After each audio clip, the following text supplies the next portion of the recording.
True Believers, it is your boy Corey here. This is kind of like my view when you have 4 kids a lot is, from the minivan. So haven't done a video in a while. A lot has changed, and I'll cover that in a minute. And I really just wanted to check in, leave some comments below, see how you guys are doing well since the quarantine has started, at least for us back in March.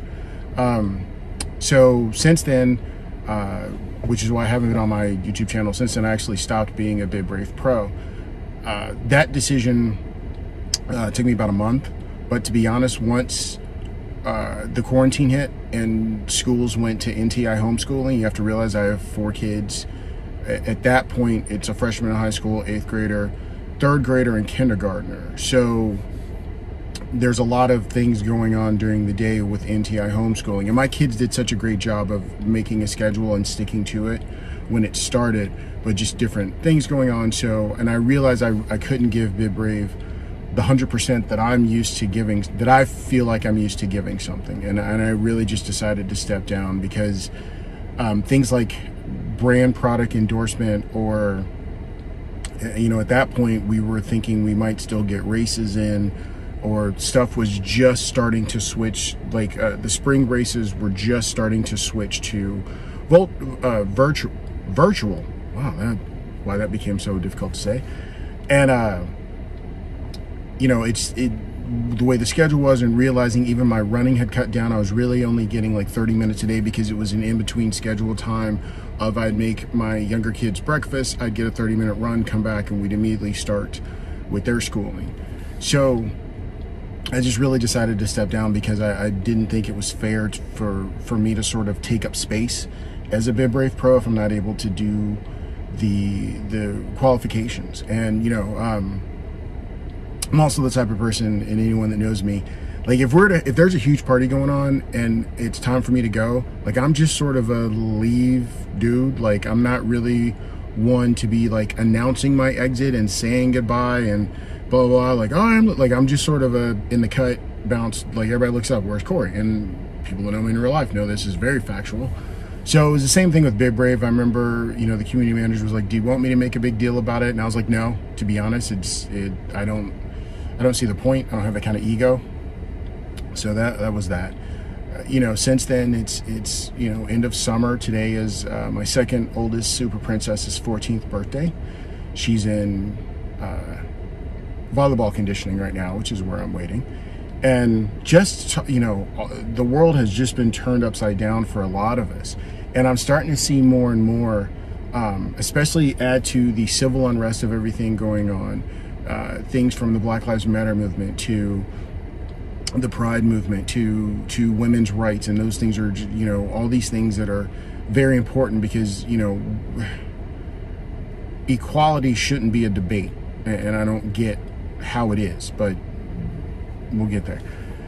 So I've also noticed, like from a social media presence, I've lost quite a number. And let's be honest, I didn't lose. I've deleted quite a number of people just because there's no point.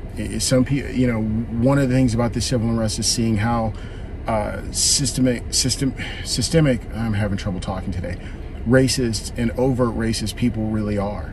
And I just realize I can't have that negativity, and no one should in their life. Another thing I'm noticing lately, parents.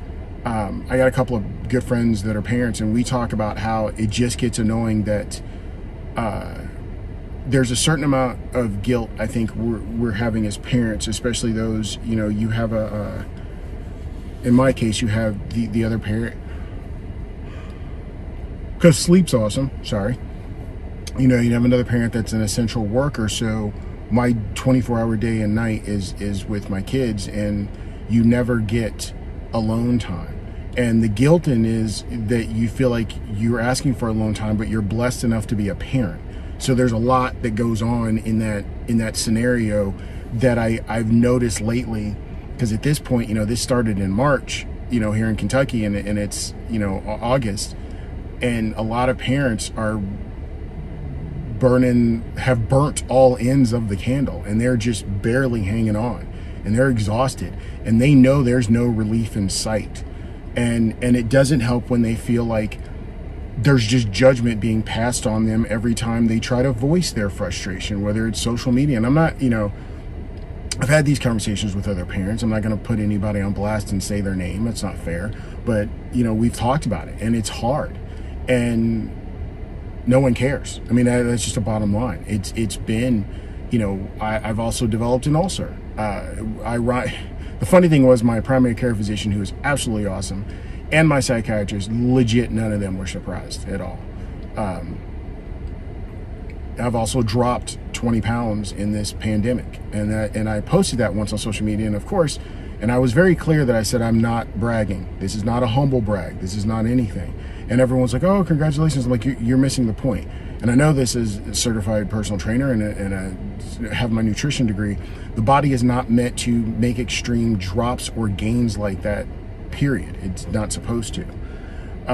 Obviously, since summer has come along, running has decreased for me, and I'm starting to get okay with that. I know school's about to start in a couple of weeks, and for us here, we have the choice of sending our kids in person or do online schooling.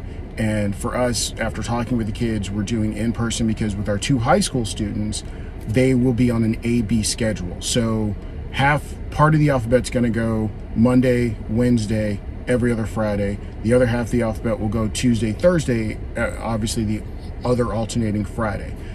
And obviously things will look different, but I just feel like for them that's part of the high school experience. I also feel like that numbers may jump up enough that this is all a moot point come my birthday in October. Stay tuned. So, we're excited for them. And then our 2 youngest, we're excited for them. And, we've practiced them with their mask on, and my son with his mask and glasses on to get them ready for school. I'm heartbroken that the way things are going, because they won't let, and I understand why, they're not letting parents or volunteers in the school. From what I'm understanding at this point, this will be the first time ever I will not be able to walk any of my elementary school age children to their class. My wife and I won't be able to, and that's always been a tradition with all 4 of our kids at their ages. So we're not making a big deal to them because we don't want them upset. It's just upsetting to us, and that, I'll have to accept that. So it's been a rough few months, trying to keep, I guess, things interesting for our kids, not just, sit in your room, be on a screen, and which, by the way, I'm not judging that. If you're a parent that has your kid way more screen time than usual, do you. I'm not the one that's going to judge you for that. Let's get that straight now. Whatever's making those days go by in any sort of fashion, do that, and I got your back. I'm proud of you for that. But it's just been like I said, a lot of this social media thing is just, I've gotten to the point where I realize, being an adult survivor of childhood abuse, gaslighting and guilt were key weapons in my family's arsenal, and always making me feel bad and not wanting to be around them and be treated like shit. And I realized that I've got to cut back on that more, because it used to be somebody would say something or they would come at me about something that I said on my page, not I went on someone else. Like, I say things, always someone comes to me and I'm like, oh no, I don't want to upset them, so I'm just going to keep them as a friend. I'm going to ignore it. And I'm really just to the point now where I'm like, if you want to act like a donkey, then be a donkey. I don't have to be a donkey with you. It's not my clowns, not my circus, is really what it is. So that's my mindset now, as far as but at the same time, on the flip side of this, I've also gained and strengthened a lot of existing friendships, real life and online, because I'm seeing these people that are champions outside of their privilege, and they believe that equality should exist, and it's not a debate. And I don't understand how equality of anyone is a debate. Why is talking about equality of anyone political, like I've seen people say? That's ridiculous. That, to me, is what screams privilege. When having a conversation about everybody treated equally and fairly is deemed too political or causes a violent reaction, you're just showing your privilege at that point. And if this upsets you, I don't care. Let's just, let's not mix words. That's on you. My job is not to teach you. My job is not to educate you. If you're watching this, you're a grown-ass adult. Your job is to do that to yourself. And if you don't, at some point, you'll have to answer for that. We all will have to answer to God at certain points. So that will be on you. I just want to say a special thank you to so many of you who have gone out of the way to see how I'm doing, to check on me and my family, to see what's new, and stay in touch during all this. And I just want to say thank you. And I know there's some of you that has been so swamped and so busy, you haven't been able to reach out, and I totally get that, because we're all underwater at this point. So I don't want you to think I'm slighting you by saying thank you to the others, but it has been appreciative. I also just want to say, if you see someone going through a struggle, why not just see if they're doing it? Just tell them you're there for them. I know for me, when I'm going through a hard time, part of the reason I don't talk about it to anybody is I don't want anybody's advice. And 9 out of 10 times, whatever position you're giving me advice from is a position that is not even close to the life I'm living and what I've survived. And to simplify that, that's like, I'm not gonna take parenting advice from someone that's not a parent. I have multiple kids. If you have one kid, I'm not taking parenting advice from you. We're having two different conversations, nor am I giving it.